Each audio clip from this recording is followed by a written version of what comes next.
Hi friends, welcome to Sam's அடுப்படி. இன்னைக்கு நம்ம பார்க்க போற ரெசிபி என்னன்னா, எல்லா ஹோட்டல்லையும் கிடைக்கிற மல்லி பொங்கல் எப்படி செய்யறதுன்னு தான் பார்க்க போறோம். வீடியோக்குள்ள போறதுக்கு முன்னாடி நம்ம சேனல் சாம்ஸ் அடுப்படி சப்ஸ்கிரைப் பண்ணிக்கோங்க.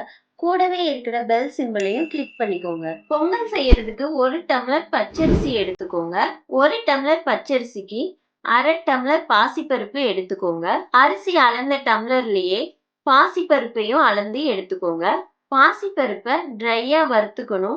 அதுக்கு அடுப்பை ஆன் பண்ணி கடாய் வச்சுக்கோங்க. அடுப்பை மீடியம் ஹீட்ல வச்சுக்கோங்க. அளந்து எடுத்த 1/2 டம்ளர் பாசிப்பருப்பை ஆட் பண்ணிக்கோங்க. 5 மினிட்ஸ் வறுத்துக்கோங்க. 1 டம்ளர் அரிசிக்கு 1/2 டம்ளர் பாசிப்பருப்பு சேர்த்தாதான் பொங்கல் செம டேஸ்ட்ல இருக்கும். பாசிப்பருப்பு லைட்டா கலர் சேஞ்ச் ஆகி ஸ்மெல் வரும், அது வரைக்கும் வறுத்துக்கணும். கொஞ்சம் பொறுமையா 5 மினிட்ஸ் வறுத்துக்கோங்க. பாருங்க, கலர் சேஞ்ச் ஆகி நல்ல ஸ்மெல் வருது. இப்ப அடுப்பை ஆஃப் பண்ணிடலாம். வறுத்த பாசிப்பருப்பை ஏற்கனவே அளந்து வச்ச அரிசியில போட்டுருங்க. கழுவி எடுத்த பிறகு அரிசி மூழ்கிற அளவு தண்ணியை ஊத்தி 10 மினிட்ஸ் ஊற வச்சுக்கோங்க. மல்லி பொங்கல் செய்ய ஒரு கைப்பிடி ஃப்ரெஷ்ஷான நாட்டு கொத்தமல்லி தழை எடுத்திருக்கேன். நீங்க எந்த கொத்தமல்லி தழை வேணாலும் யூஸ் பண்ணிக்கோங்க. கிளீன் பண்ணி எடுத்து வச்சுக்கோங்க. அரைச்சிக்கலாம். அதுக்கு மிக்ஸி ஜாரை எடுத்துக்கோங்க. அதுல கிளீன் பண்ணின கொத்தமல்லி தழையை சேர்த்துக்கோங்க. 3 பச்சை மிளகாய் ஆட் பண்ணிக்கோங்க. பச்சை மிளகாய் ஃப்ளேவருக்காக தான் சேர்த்துருக்கோம். காரம் மைல்டா தான் இருக்கும். ஒரு துண்டு இஞ்சி கட் பண்ணி சேர்த்துக்கோங்க. இப்ப இதைய தண்ணி ஊத்தி அரைச்சி எடுத்துக்கோங்க. அரைச்சி எடுத்தாச்சு ஃபைன் பேஸ்டா. பொங்கல் செய்ய ஸ்டார்ட் பண்ணலாம். அதுக்கு அடுப்பு ஆன் பண்ணி குக்கர் வச்சுக்கோங்க. ஏற்கனவே நம்ம ஊற வச்ச அரிசியும் பாசிப்பருப்பையும் தண்ணியில இருந்து எடுத்துட்டு குக்கர்ல சேர்த்துக்கோங்க.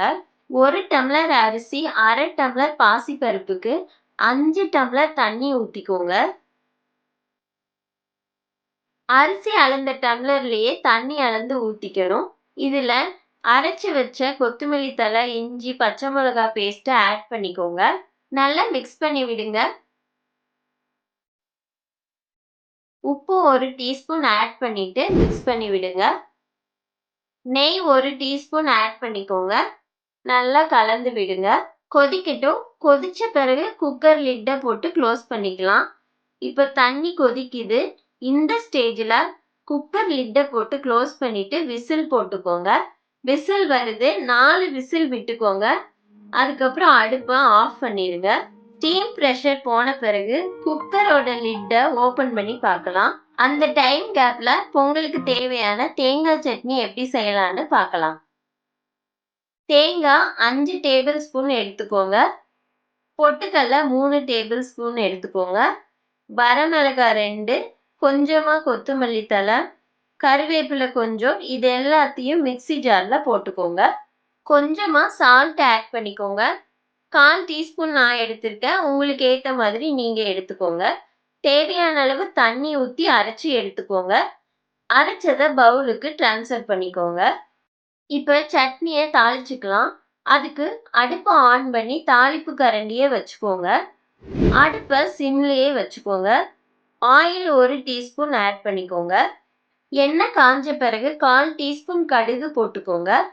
கடுகு பொரிஞ்ச பிறகு வரமிளகாய் 1 ஆட் பண்ணிக்கோங்க. கருவேப்பிலை கொஞ்சமா ஆட் பண்ணிக்கோங்க. நல்லா பொரிஞ்சிருச்சு. இப்ப அடுப்பை ஆஃப் பண்ணிடுங்க. தாளிச்சதை சட்னியில போட்டுருங்க. அவ்வளவுதான், தேங்காய் சட்னி சூப்பரா ரெடி ஆயிருச்சு. சட்னியை நல்லா மிக்ஸ் பண்ணி விட்டுருங்க. இப்போ ஸ்டீம் ப்ரெஷர் போயிருச்சு. குக்கரோட விசில் எடுத்துட்டு லிட்டை ஓபன் பண்ணி பார்க்கலாம். செம்ம சூப்பரா ஸ்மெல்லோட நல்லா பொங்கல் வெந்துருச்சு. அடுப்பு ஆன் பண்ணி தாளிப்பு கரண்டி வச்சுக்கோங்க. நெய் இல்லைன்னா ஆயில் எடுத்துக்கோங்க. 2 டேபிள் ஸ்பூன் ஆயில் விட்டுருக்கேன். நான் தேங்காய் எண்ணெய் எடுத்திருக்கேன்.